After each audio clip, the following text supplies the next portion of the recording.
Hi students, welcome to Shekhar's History classes. We are doing this video as part of Prelims and Mains 2022 series. As part of this series, we are continuing with Medieval India series. In this video, we focus on Ghori Muhammad and the establishment of Delhi Sultanate.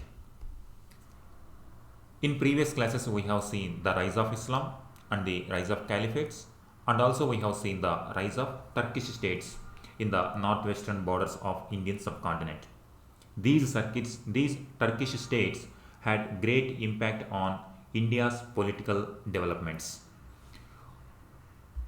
Before understanding the establishment of Delhi Sultanate, we should go back to our Indian political system that was existing after the decline of Harshavardhana time period, or we can say during early medieval time period. The early medieval time period is 750 AD onwards, early medieval period starts. During this time period, three important powerful states were there in the Indian subcontinent. They were one Gurjara Pratiharas, another one Palas, another one Rashtrakutas. If you remember in the previous class, we have seen that in 712 AD, Sindh became part of the Caliphate. They tried to expand their territories into mainland also. They tried to expand their territories in the Deccan as well. However, these forces were repelled and Indian rulers from Chalukyan dynasty Vikramaditya II and from Gurjara Pratiharas Nagabhatta, they repelled the forces of Caliphate. They could control the border areas and they safeguarded the border areas. As long as Gurjara Pratiharas were very powerful, the Arab armies could not enter into mainland. However, some kind of developments gradually weakened the defense of the frontiers. The main reason was the tripartite struggle. Three powerful empires in India, one Gurjara Pratihara, Rashtrakuta and Palas, they were competing intensely for controlling Kannauj. In our history, we called this struggle as tripartite struggle because three parties are involved in this struggle. Due to this tripartite struggle, the resources of Gurjara Pratiharas, Rashtrakutas and Palas got exhausted. Now they didn't have any idea of what is going to happen in future if they compromise the security of northwestern frontiers. Here, small kingdoms like Hindu Shahis were there. Here, Multan and Sindh became already part of Islamic world. However, here Shia Muslims were dominant. The Turkish states which emerged here, they were following Sunni type of Islam. Now they also had kind of enmity. However, religion was used only as a tool to expand their territories. The real motive was to expand the territories and expand the resource base of the state. Having this knowledge that the tripartite struggle weakened the security angle of the defense of frontiers, now this time period it became easier for Mahmud of Ghazni or Ghazni Mahmud and Ghori Muhammad to enter into Indian subcontinent. In previous class we have seen the raids of Ghazni Muhammad, and 17 times he raided and he looted India's wealth and he had taken the wealth to his capital Ghazni. With this wealth, Ghazni became one of the most flourishing cities of the world, and the contemporaries compare Ghazni with the capital of Islamic world, that is Baghdad. This is the kind of prestige and power Ghazni capital earned. After Ghazni Muhammad, after nearly 150 years, another person called Ghori Muhammad, he now expanded his territories into India. When Ghazni Muhammad was mainly focusing on the wealth of India, whereas Ghori Muhammad wanted to expand his territories. He wanted to expand his kingdom into Indian lands. This is the main difference we have to see when we compare with Ghazni Muhammad and Ghori Muhammad. As we have seen the tripartite struggle, with the breakup of Pratihara Empire in the northern Gangetic plain, a number of Rajput states came into existence. Now there was no unity among these small Rajput states. This weakened the frontiers of Indian subcontinent. Some of the important of these states, successor states of Gurjara Pratiharas were Tomars of Delhi, Chauhans of Ajmer, Gahadwalas of Kanauj, Chandelas of Bundelkhand, Paramaras of Malwa. Regarding this, in 2021, not 2020, in 20 recently, UPSC has asked a question also on this. Kalachuris in Jabalpur area and Chalukyas of Gujarat. These different kingdoms emerged in different parts of northern plains. This is the success. These are the successor states. You can see Gurjara Pratiharas were replaced. Gurjara Pratiharas were very powerful. When they were powerful, the Sindh or the Arab armies could not enter into mainland. After the disintegration of Gurjara Pratiharas, different Rajput states like Chamanas, remnants of Gurjara Pratiharas, Paramaras, here in Solankis in Gujarat area, Gahadwalas, Chandelas. So multiple Rajput states emerged out of this. And there was no unity among these states. They were continuously fighting amongst themselves because these rulers also following expansionary policies. It was the age of imperialism. The rulers, they wanted to expand their territories as much as they can in their lifetime. For example, if we take Delhi, Delhi is very important in this class because we are talking about the establishment of Delhi Sultanate. In this angle, we have to know when the Delhi city was established. When Tomars, just we have seen, Tomars were one of the successor states of Gurjara Pratiharas. When Tomars were there, a ruler called Anangpal Tomar, he founded Delhi in 1052. We just compare, 1052 was the year of establishment of Delhi. Ghazni Muhammad,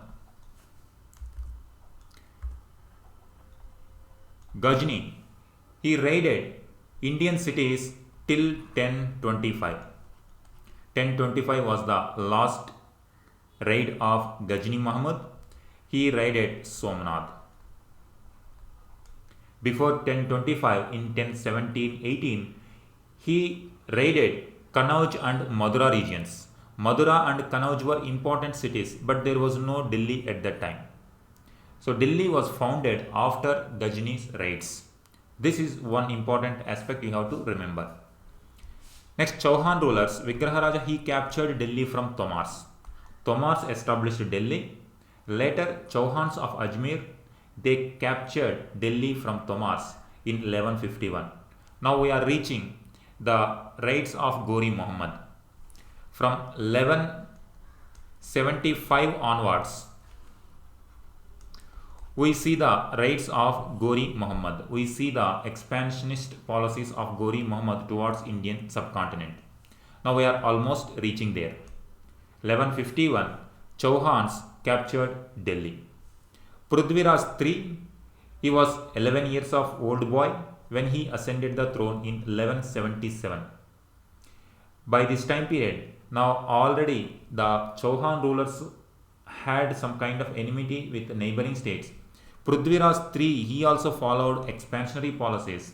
Because of his policies, he created enmity with his neighbors like Gujarat Chalukyas, Bundelkhands and Jayachandra of Kanauj.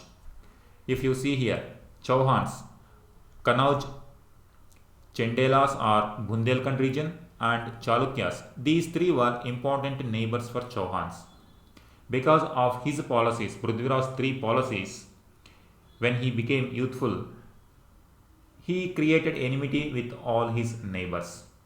Now he had to fight alone with the conquest or the Ghori Muhammad. Under these circumstances, Muhammad of Ghor attacked. Before attacking India, he attacked Ghazni.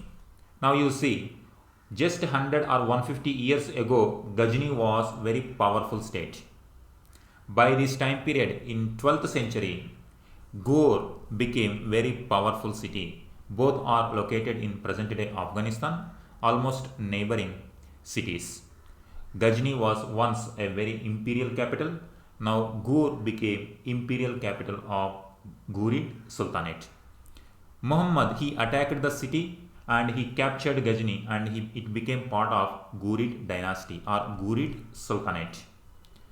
Ghazni Muhammad conquered Ghor in 1011. Now you see, just in another 150 years, Ghor became powerful city and it conquered Ghazni itself. It was converted to Islam from Buddhism. Before Ghazni attacked Ghor, Ghor region was following Buddhism. After the conquest of Ghazni, it was converted to Islam. This is to show that Ghaznavid Sultanate was very powerful during the time period of Ghazni Muhammad. Now this Ghaznavid Sultanate is going to be replaced by Ghurid Sultanate. This is what we will see. Now you see Ghurid Sultanate. It completely liquidated Ghaznavid dynasty and it expanded their territories from Afghanistan area to eastern parts of the world. One reason for establishing or expanding his territories towards east was the rise of powerful empire called Khwarizm Empire. They were trying to expand their territories in the east side. Now they could not expand towards west. If you observe during the time period of Ghaznavid raids, his main intention was to get wealth from India and to expand his territories in the central and West Asia. Now this is the difference you have to find. Ghazni Muhammad, he wanted wealth from India and he used the wealth to expand his territories in Central and West Asia. By this time period, by the time periods of Ghurids, Ghaznavid means thousands we are talking. Ghurids means 1100s. In 1100s, here powerful empires emerged. They were trying to expand into this territory. So on one hand they had to fight here. Now under these circumstances, Ghurid Sultans, they wanted to expand their territories towards east because the eastern kingdoms were weak by this time period. Under these circumstances, he annexed Multan. Now you see the list of annexations by Ghori Muhammad. In 1175, he annexed Multan in his first attack. This is Ghazni, this is Ghori. He expanded, he conquered Ghazni also. Later, through Khyber Pass, he came. Here there is one Khyber Pass and there is different passes across between the Afghanistan and Pakistan area. Very few passes were there. Through these passes, the invading armies used to come. This is Sindh region, this is Multan region, this is Lahore region. Now he conquered Multan, annexed Multan. In 1178, he tried to annex Gujarat also. However, his forces were reaching. When their forces reached Mount Abu, a battle took place between Chalukyan ruler and Ghori forces. However, Ghori Muhammad was defeated by Bhima II of Solanki dynasty or Gujarat Chalukyan dynasty. So this is one defeat of Ghori Muhammad. Now compare with Ghazni Muhammad. Ghazni Muhammad do not have any defeats in his life when it comes to Indian raids. Whereas Ghori Muhammad faced defeats in the hands of Indian rulers. Now in 1178 he was defeated here. Now he changed the plan. Now he wanted to enter India from the other end of Indian subcontinent. He failed to reach Indian subcontinent in this part. Now he changed his plan. Now he wanted to enter in this way. He entered in 1191. The first battle of Terain took place. This is located near Delhi region and Ghori was defeated once again in 1191 as well. That means in in the hands of Gujarat ruler also he was defeated. Here in the first battle of Terain, Prithviraj III, Chauhan ruler Prithviraj III, he defeated Gori Muhammad. Once again in the next year he came. This is a turning point in the history. It is a watershed moment in the medieval Indian history. Second battle of Terain took place. Prithviraj III was defeated completely. Now this is the beginning of the establishment of Delhi Sultanate gradually. Now he entered into Indian plains. Chauhan rulers were already having enmity with their neighbors, Gahadwalas, the Bundelkhand rulers and Gujarat rulers.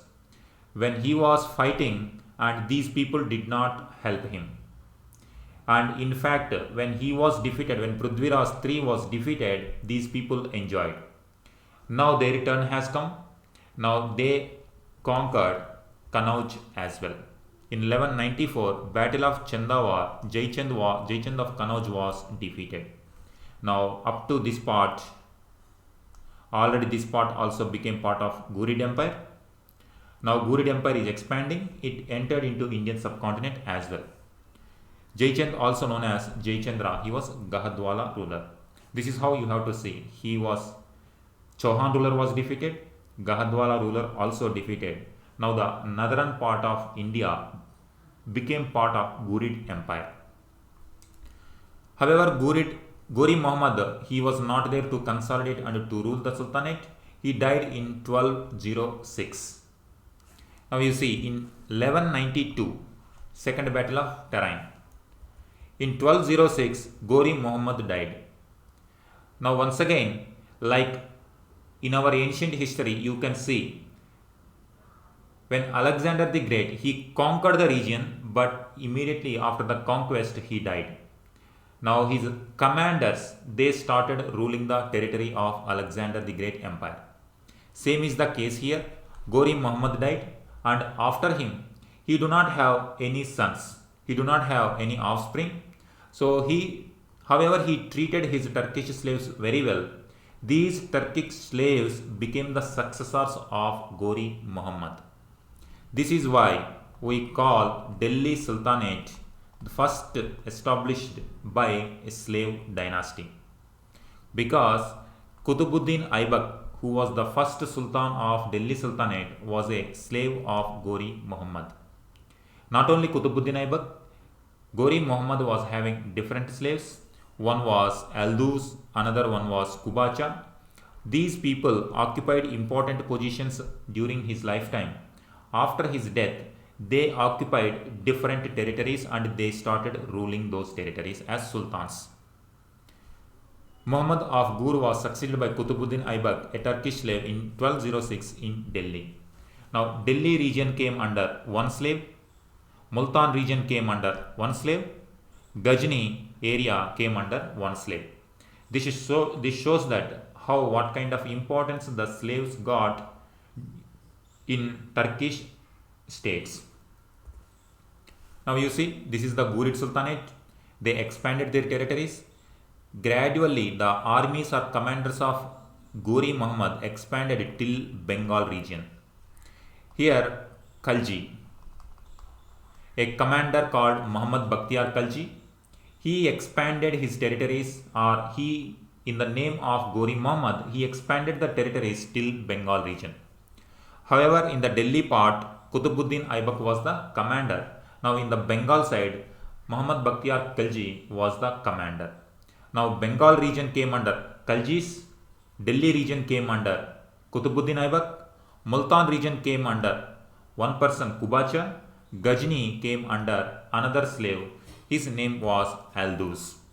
And Gori itself came under the successors of Gori Muhammad. Gori Muhammad was also having another brother.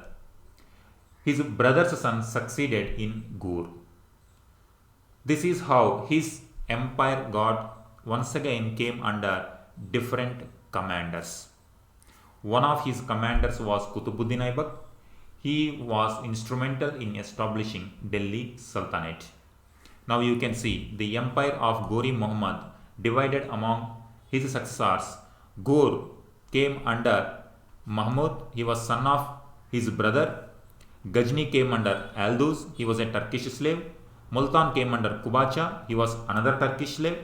Delhi came under Qutbuddin Aibak, he was another Turkish slave. Now you see, Turkish slaves established the new kingdoms. They became the sultans of the territories of Ghori Muhammad. Bengal came under Muhammad bin Bakhtiar Khalji. However, Bakhtiar Khalji was not a slave of Ghori Muhammad. He was a freelancer or mercenary of Ghori Muhammad. Now his kingdom got split into different parts. Finally, Delhi Sultanate was established under different rulers, starting with Qutbuddin Aibak. So Qutbuddin Aibak, he was the first ruler of Delhi Sultanate. Later, Qutbuddin Aibak's slave Iltutmish came. And after some time, Iltutmish's slave Balban came. This is why the first dynasty of Delhi Sultanate was also called Slave Dynasty. However, slaves do not have any authority to rule as a king. Before they become the king, they used to get freed from the slavery status. That is why there is another name called Mamluk dynasty. Mamluk means owned. The meaning of Mamluk means owned because before becoming sultans, they were freed from slave status. That means in the early part of their life they were slaves. However, after emerging as kings, they freed from their slavery status. That is why you can call either slave dynasty or Mamluk dynasty. You will find these two terms while you are reading material about Delhi Sultanate. So this is about the establishment of Delhi Sultanate. Now you have to see, Ghor itself came under one ruler, Ghazni under another ruler, Multan another ruler, Delhi another ruler, Khalji another ruler. After Ghori Muhammad, now these people wanted to establish their territories and they wanted to expand their territories. Now once again, story gets repeated. Now there is usually going to be conflict among these rulers as well. In the next class, we have to see how the rulers of Delhi Sultanate established very strong and how they earned the independent and powerful status in Islamic kingdoms or Islamic sultanates. The West Asia, these people are going to be affected by Mongol threat. Later, Mongols under Chengiz Khan, he is going to completely decimate all these kingdoms. In that kind of hostile scenario also, Delhi Sultanate was flourishing. Delhi Sultanate was saved by the rulers of Delhi Sultanate. Those details we have to see in the next class. Particularly, Qutbuddin Aibak was the first ruler of Delhi Sultanate and his slave Iltutmish was considered as the real establisher of Delhi Sultanate. The real founder of Delhi Sultanate we call Iltutmish, because the kind of hostile environment he faced was so much that even during that hostile environment, Iltutmish was able to safeguard the Delhi Sultanate from the onslaught of Mongols. These terms you will often hear. This is why I have listed here particularly Aldous, Kubacha, Qutbuddin Aibak, Muhammad Bakhtiar Khalji. Because Aldous and Kubacha, they wanted to expand their territories into Delhi. However, Qutbuddin Aibak and his next successor Iltutmish, with diplomacy and through armed forces, they safeguarded Delhi Sultanate from Ghazni and Multan rulers. In the context of Iltutmish, we will hear once again these names Aldous and Kubacha. So instead of seeing or confusing when we read about Iltutmish, it is better to have some kind of idea about who is Aldous and who is Kubacha. They were Turkish slaves of Ghori Muhammad like Qutbuddin Aibak. Like Qutbuddin Aibak, he became the ruler of Delhi. Similarly, Kubacha became ruler of Multan region. Aldous became ruler of Ghazni region. This much you have to understand. after Qutbuddin Aibak and during the times of Iltutmish, the Central Asian powers were going to be completely routed by Mongols under Chengiz Khan. Even during that difficult time period, Iltutmish safeguarded or saved Delhi Sultanate from the onslaught of Mongols. Hence, Iltutmish can be called as real founder of Delhi Sultanate. So we have seen in this class about Ghori Muhammad, Ghurid Sultanate. Before Ghurid Sultanate, there was Ghaznavid Sultanate. Ghazni Muhammad, he raided India for wealth. Later, Ghurid Sultans, they wanted to expand their territories into India. In that context, Ghori Muhammad, he expanded his territories and established Delhi Sultanate. After the death of Ghori Muhammad, his Turkish slaves established their authority in different parts of his empire. One of the Turkish slaves was Qutbuddin Aibak. He was the commander and governor of Indian or Delhi region. Hence, the Delhi Sultanate was established first under Qutbuddin Aibak. Later, Qutbuddin Aibak's slave Iltutmish succeeded Delhi Sultanate. So this is how you have to connect. So far we have dealt about the rise of Islam, the rise of caliphates, the rise of Turkish states, and now how the Turkish states expanded their territories into India and finally established a sultanate called Delhi Sultanate. From next class onwards, we see different rulers under Delhi Sultanate. From next class onwards, our main focus will be on the relationship among the Indian subcontinent rulers. From thereafter, we will see that how the Delhi Sultanate expanded its territories into remaining parts of Indian subcontinent. So in the first 4 classes, we have seen different developments in West Asia and Central Asia, how these developments affected Indian subcontinent. So far our focus was this. From now onwards, how Delhi Sultanate is affecting the relationship among Indian powers. Now you can see, this is Delhi Sultanate. Hereafter, our focus will be mainly on this particular land only. So we will see this as frontier zone, because now Delhi Sultanate is going to establish a centralized administration. Once again, after the Mauryas, during the time period of Mauryas, Afghanistan, Pakistan and present day Bangladesh and Indian subcontinent came under one centralized rule. But after that, there was no centralized administration for so many centuries. Guptas, for some time period, they tried to establish centralized administration for some time period, but even those times was also not possible to expand their power into entire Indian subcontinent. So once again, after so many centuries, in the form of Delhi Sultanate, we are going to see as a administration which is taking decisions from Delhi, and these decisions are going to impact different parts of Indian subcontinent. So here afterwards we will see Delhi Sultanate and what is the relationship with Delhi and Gujarat, Delhi and Rajasthan, Delhi and Malwa, Delhi and Deccan, Delhi and Deep South, Delhi and Bengal, and Delhi and Kashmir. From here afterwards, our focus mainly rotate in this area. However, we have to follow the developments of Central Asia and West Asia. Then only we can know under what circumstances Delhi Sultanate was established. So in order to explain this aspect, I have taken 4 classes for you. These 4 classes are very important. Whenever you get doubt in future classes, just come back to these 4 classes. You will get your doubts clarified. Thank you.